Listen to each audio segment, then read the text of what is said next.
So hello friends, welcome and welcome back to my channel. And क्या आपको वो feeling, वो पल याद है जब आप अपने सोशल मीडिया पर अपनी एक मस्त फोटो अपलोड कर ही रहे होते हो एंड जैसे ही उसमें भर भर के कमेंट्स एंड लाइक्स आने लग जाते हैं, आपके दिल को मिलता है वो जो उसे चाहिए था, spike of validation and self esteem. या वो फीलिंग जब आप अपना फेवरेट गेम खेल रहे होते हो या अपनी हॉबी को फॉलो कर रहे होते हो। तो ये तो हो गई अच्छे सुहाने दिनों की बात। तो अब आपको क्या वो फीलिंग याद है जब एग्ज़ाम से 2 दिन पहले आपको मैथ्स का पूरा ट्रिग्नोमेट्री का चैप्टर कंप्लीट करना था? या वो फीलिंग जब आप सुबह सुबह 6 बजे उठकर तैयार होकर जल्दी से अपने स्कूल या ऑफिस जाते हो? मेजॉरिटी लोगों को इन सब काम के लिए वो मोटिवेशन एंड उस टाइप का पैशन नहीं मिलता है।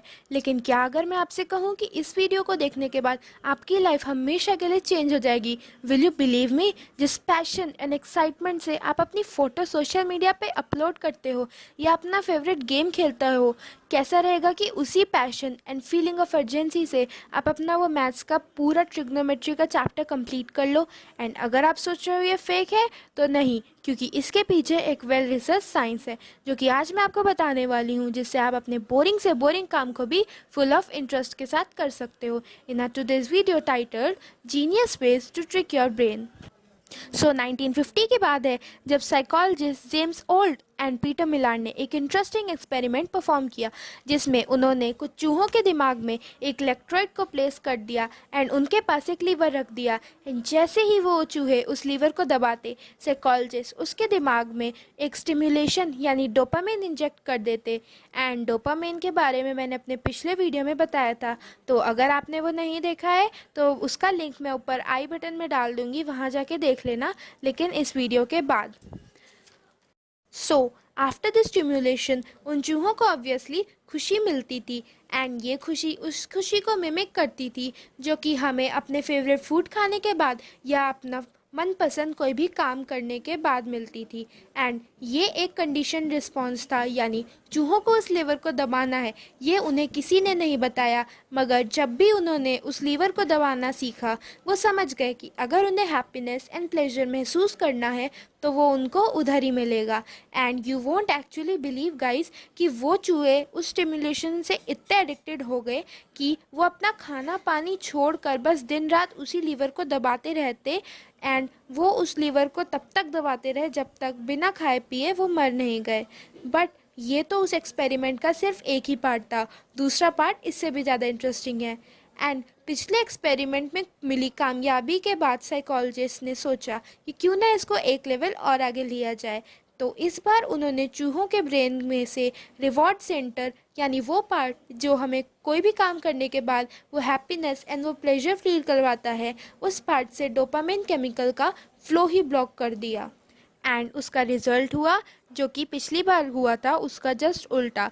एंड इस एक्सपेरिमेंट में तो चूहे इतने डिमोटिवेटेड हो गए थे कि वो एक ही जगह पर पड़े रहते थे। एंड यहाँ तक कि उनके पास इतना भी मोटिवेशन नहीं था कि वो अपना खाना पानी कर ले। Yes, you heard it right, खाना पानी करने जैसी इंपॉर्टेंट चीज़ों के लिए भी आपको मोटिवेशन चाहिए होता है। लेकिन आप ये सुनकर शॉक हो जाओगे कि अगर उन चूहों के मुंह में कोई खाना खिलाता तो वो आराम से खा लेते, लेकिन अगर उनके सामने भी खाना रखा होता तो वो उठ के खा नहीं पाते थे। एंड अब आप कहोगे ये ओ कम ऑन यार, इतना आलसी तो कोई नहीं होता है। लेकिन ये उनका आलस नहीं था, बल्कि उनके पास इतना मोटिवेशन ही नहीं था कि वो उठकर अपना खाना और पानी जैसी इम्पोर्टेंट काम भी कर लें। एक तरह से ऐसा हो गया था जैसे उन चूहों के लिए सरवाइव करना भी उनकी इच्छा के खिलाफ था। बट ऐसा नहीं था कि उन चूहों को भूख प्यास नहीं लगती थी। नाउ आस्क योरसेल्फ, आपको खाना खाने एंड पानी पीने के लिए सबसे ज़्यादा क्या मोटिवेट करता है? And you will say the answer is quite easy, भूख और प्यास of course. But my friend, ये एब्सोल्युटली रॉन्ग है। Well, as shocking as it may sound, इसमें डोपामिन का भी एक बहुत बड़ा रोल होता है। वही डोपामिन जिसका फ्लो साइकोलॉजिस्ट ने सेकेंड एक्सपेरिमेंट में ब्लॉक कर दिया था। लेकिन आप सोच रहे होगे इससे हमें क्या, आखिर इन चूहों से हमें क्या मतलब है? वेल, मतलब है, क्योंकि वो चीज़ें जो उन चूहों ने एक्सपीरियंस करी या उनके साथ हुई, वही सेम चीज़ें हम इंसानों के साथ भी डेली लाइफ में होती हैं, but of course in a different way. But don't worry, unlike those rats, हमारे पास अपनी लाइफ का कंट्रोल हमारे खुद के हाथों में है।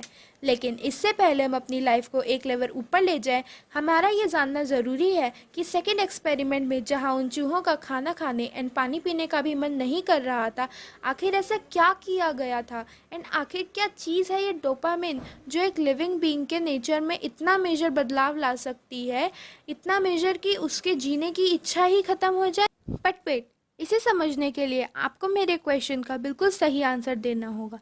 क्या कभी ऐसा हुआ है कि जब भी आप कोई नया काम सीखने बैठते हो या फिर कोई नया स्किल सीखने बैठते हो, जैसे फॉर एग्जांपल पियानो बजाना, गिटार सीखना, नई भाषा सीखना, एक्सेट्रा एक्सेट्रा, आपको उस लर्निंग के प्रोसेस में गिर के उठने में इतना मज़ा आता है, इतना कि आप उस काम को घंटों कर सकते हो बिना टेबल से उठे? आंसर दो, isn't it right? But well, ऐसा क्यों होता है? तो उसका जवाब इस कि हमारे दिमाग में एक सीकिंग सिस्टम होता है, एक ऐसा ब्रेन सॉफ्टवेयर जो हमें बाय बर्थ सिखाता है कि हम नई नई चीज़ें एक्सप्लोर करें, जगह जगह घूमें, नए नए स्किल सीखें, एंड इन शॉर्ट वो हमें लाइफ को एक्सप्लोर एंड एन्जॉय करने के लिए नेचुरली मोटिवेट करता है। लेकिन सवाल ये आता है कि आखिर सीकिंग सिस्टम हमसे आखिर इतने बोरिंग काम करवाता कैसे है? एंड एग्जैक्टली यहीं पर आता है डोपामिन का रोल।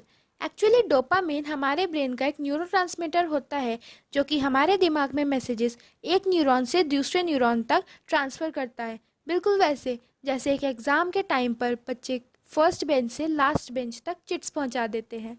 तो बात ये है कि जब भी आप कोई नया स्किल सीखते हो या फिज़िक्स का एक चैप्टर कंप्लीट करते हो तो हमारे दिमाग में वो डोपामिन रिलीज़ होने लग जाता है ताकि आपको वो सेंस ऑफ सेटिस्फेक्शन मिले, जिससे आप उस काम को करने के बाद सेटिस्फाइड फील करो, क्योंकि at the end of the day आपने कुछ नया तो सीखा है ना।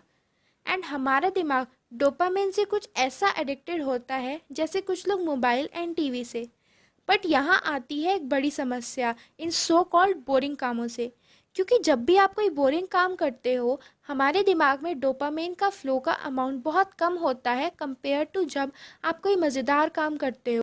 गाइस, तुम ही बताओ कि क्यों तुम्हें मैथ्स करने में उतना मज़ा नहीं आता जितना तुम्हें मोबाइल, टीवी या गॉसिप करने में आता है? एंड वेल, उसका आंसर है क्योंकि ये सब एक्टिविटीज़ हमारे दिमाग में डोपामिन की नदियाँ ही बहा देती हैं, एंड हमारे दिमाग में एक्सेस डोपामिन हो जाता है जो कि हमें हैप्पी एंड एक्साइटेड फील करवाता है। एंड इन्हीं सब एक्टिविटीज़ को ज़्यादा करने की वजह से अगर हमारा ब्रेन एक बार डोपामिन से एडिक्टेड हो जाता है तो उसको सेम अमाउंट ऑफ डोपामिन हर रोज़ चाहिए होता है, नहीं तो आपकी बॉडी क्रेव करने लग जाती है। एंड उसका रिज़ल्ट क्या होता है? आप पढ़ाई छोड़ के वो वीडियो गेम खेल लेते हो एंड आप वो केक का पीस खा लेते हो।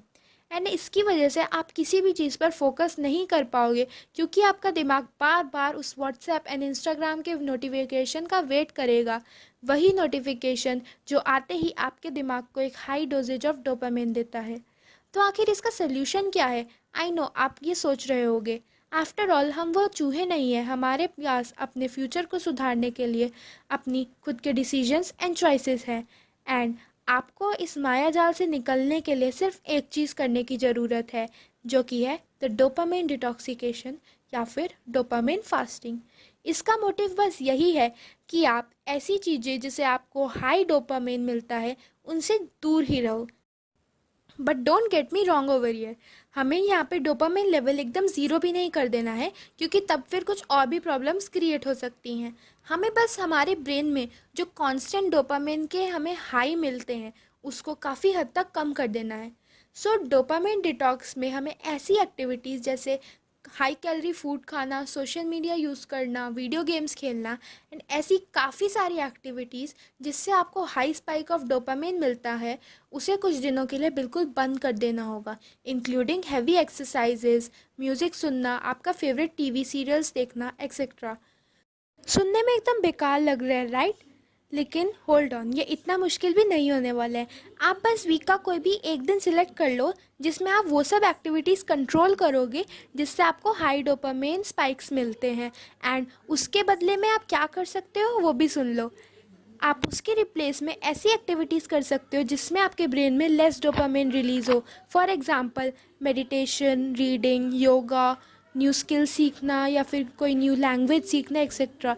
And according to the famous 21 days challenge, आप ये नोटिस करोगे कि 21 डेज़ के बाद आपको उन सब चीज़ों में इंटरेस्ट आने लग रहा है जिसमें लेस डोपामिन रिलीज़ होता है, एंड उसके साथ साथ आपके ब्रेन का डोपामिन लेवल भी नॉर्मलाइज हो जाएगा। एंड हाँ, अगर आप इस वीडियो को 55 लाइक्स तक पहुंचाओगे तो मैं 21 डेज़ चैलेंज के बारे में एक वीडियो ज़रूर लाऊंगी। लेकिन एक टिप मैं आपको देना चाहूँगी कि लाइफ में कोई भी चीज़ एकदम से नहीं हो जाती, उसके रिजल्ट्स के लिए आपको वेट करना ही पड़ता है।